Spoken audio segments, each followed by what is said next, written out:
Every time I start to type EGON SCHIELE into a search bar and the little drop menu comes down, I'm always tempted to click on Egon Spengler instead. This is definitely going to be one of those videos where I worry about pronunciation snobs watching.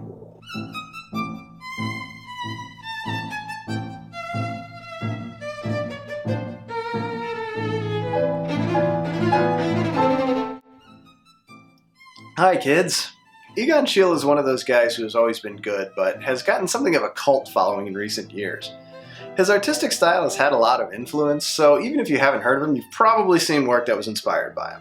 Now, I am no expert, but here it is as I understand it. Schiele was Austrian, born in 1890. He didn't have a great relationship with his family, and he wasn't good in school. Except for, as I read, art and athletics. Can you imagine that? The jock in high school and the brooding artist being the same guy. He clearly didn't have any problem getting ass, but this is also in part to some of the more creepy areas of his personality.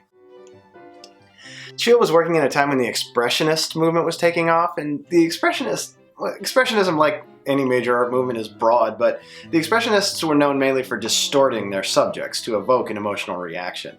They were really interested in making the viewer feel something, and so they thoughtfully mutated their subjects to achieve that. His work is extremely sexual and graphic / intimate, depending on the prude quotient of the person viewing it. And I mention this just as an FYI in case you're thinking about Googling him at work or at school. It was said that his studio was a hangout for local punk kids, and he got a reputation around town for being a guy who tried to solicit young girls into posing for his drawings.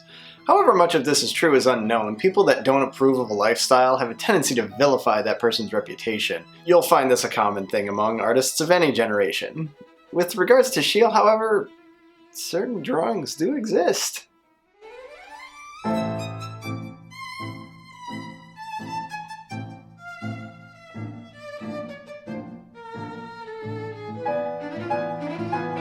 Schiele was likely an asshole, and definitely a narcissist. I wonder if his willingness to let poor detached young people, sometimes very young people, hang around his place had more to do with him liking to believe he was one of them rather than a benevolence to help. Sidebar, I also wonder if Andy Warhol was inspired by Schiele when he created the factory.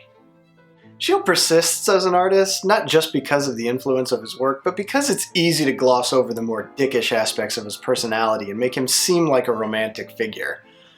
Rejected, misunderstood, bohemian, loved capturing underground people in raw moments, the psyche of the subject seemed to be mixed in with the paint, the tragedy of watching his wife, 6 months pregnant with child, die, then dying himself 3 days later at the age of 28 while drawing her portrait. I mean, hipsters love this guy. I love him because, to me, he really scrambles the convention of who's beautiful and who's ugly. And through his cracked and dirty looking glass in a wondrously morbid way, everyone comes out beautiful. You can't tell me that a guy who did more self-portraits than Rembrandt wasn't a narcissist.